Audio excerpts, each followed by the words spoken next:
Aldol condensation. हम आज basically पढ़ेंगे एल्डोल कंडेंसेशन। सबसे पहले हम वर्ड को लेते हैं कि एल्डोल एक्चुअली होता क्या है। एल्डोल कंडेंसेशन का मतलब होता है कि दो चीज़ का कॉम्बिनेशन, या फिर हमें आपको यहाँ दिखाई दे रहा है कि एल्डोल मतलब एल्डिहाइड और एल्कोहल। आप एल्ड से बना सकते हो एल्डिहाइड प्लस एल्कोहल, ठीक है। और कंडेंसेशन, जैसे ही आप जानते हो कि कंडेंसेशन होता क्या है कि दो चीज का कॉम्बिनेशन करके हम कंडेंसेशन को लेते हैं। तो नाउ हम एल्डोल कंडेंसेशन हम पढ़ेंगे कि एल्डोल कंडेंसेशन होता क्या है। वो होता है कि आप किसी भी दो कंपोनेंट का मिक्स करके आप एल्डोल बना रहे हो। अब दो कंपोनेंट वो कौन से हो सकते हैं या कंपाउंड कौन से हो सकते हैं, तो हम लेते हैं बेसिकली कार्बोनिल कंपाउंड। तो यानी कि एल्डोल कंडेंसेशन के हम पॉइंट लिखते हैं कि इट इज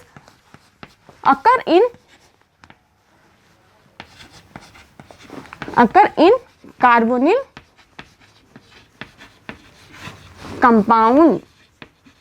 ओके, नेक्स्ट हम कार्बोनिल कंपाउंड। अब कार्बोनिल कंपाउंड बहुत सारे हैं, जैसे कि carboxylic acid, ketone, aldehyde. But ये होता किस में, उन कार्बोनिल कंपाउंड में जिसमें क्या प्रेजेंट होता है, आपका अल्फा हाइड्रोजन, ठीक है। तो आपका एल्डोल कंडेंसेशन हम बताएंगे कि ये होता है कि बेसिकली कि दो एल्डिहाइड या दो कीटोन मिलकर एक कंपाउंड बना रहे हैं, हम उसको एल्डोल कंडेंसेशन के रूप में लेते हैं। एल्डोल कंडेंसेशन में हम बेसिकली NaOH का यूज करते हैं या फिर हम बेस का यूज करते हैं, जैसे कि हम इसकी रिएक्शन के रूप में हम बताना चाहेंगे।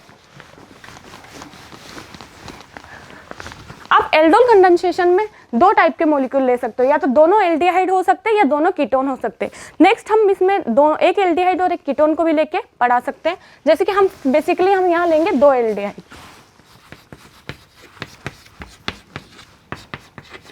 प्लस CH3, जहाँ पे हमने दो मॉलिक्यूल लिए हैं किसके, इथेनॉल के। नेक्स्ट हम इसकी रिएक्शन कराएंगे NaOH के अंदर, तो हमारा बनेगा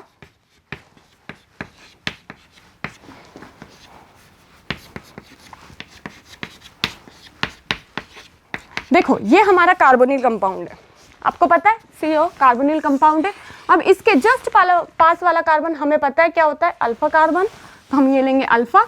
और नेक्स्ट वाला होता है हमारा बीटा, तो हम इसका नाम लिख सकते हैं, क्या होगा हमारा इसका नाम कि बीटा हाइड्रोक्सी एल्डिहाइड, क्योंकि हमने एल्डिहाइड लिया था मेनली इसलिए। नेक्स्ट यही हमारा एल्डोल कंडेंसेशन होता है इसको, क्योंकि हमारे यहाँ पे एल्कोहल भी प्रेजेंट है और हमारा कार्बोनिल कंपाउंड भी प्रेजेंट है, इसलिए हम इसको बोलते हैं एल्डोल। नेक्स्ट हम इनकी मैकेनिज्म स्टार्ट करते हैं। हमने यहाँ पे हम इसकी मैकेनिज्म कैसे स्टार्ट करेंगे, हम इसकी मैकेनिज्म बेस के थ्रू स्टार्ट करेंगे, ठीक है।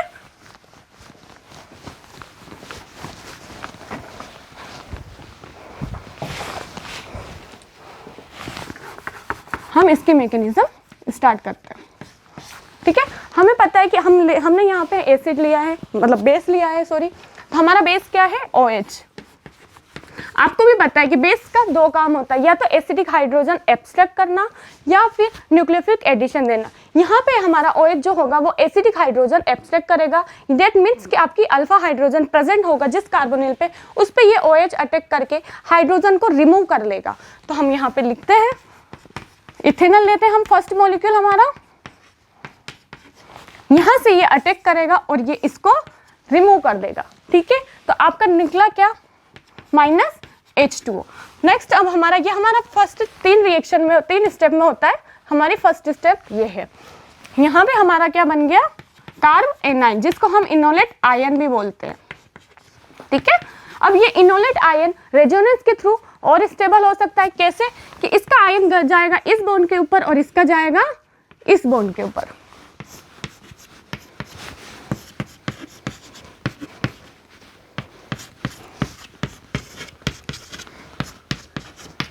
नेक्स्ट हमारा होगा, नेक्स्ट अब ये हमारा इनोलेट आयन जाएगा दूसरे इथेनॉल के ऊपर,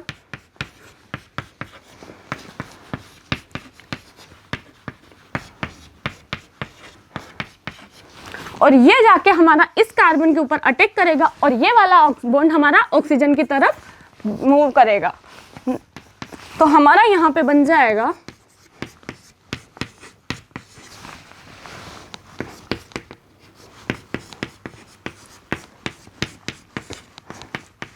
नेक्स्ट नेक्स्ट अब हमारा यहाँ पे एक एनाइन के रूप में बन गया। अब हमारा आएगा H2O से, यानी कि हम वाटर से एक हाइड्रोजन को एब्स्ट्रैक्ट कराएंगे और फिर हमारा एक एल्कोहल फॉर्मेशन होगा।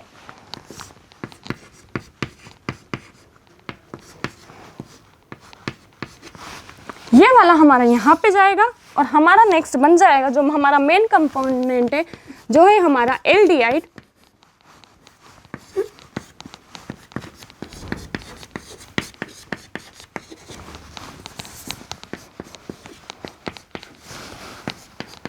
यानी कि हमारा मेन एल्डोल कंडेंसेशन। इसका जैसे कि हम नाम पहले भी पढ़ चुके हैं, क्या है हमारा इसका नाम, beta hydroxy aldehyde alpha and then beta hydroxy aldehyde. तो हम इसको एल्डोल कंडेंसेशन के रूप में बोलते हैं। हमारे बेसिकली एल्डोल कंडेंसेशन 3 प्रकार के होते हैं। कौन कौन से? Self aldol condensation, cross aldol condensation and then intramolecular aldol condensation. हो गया।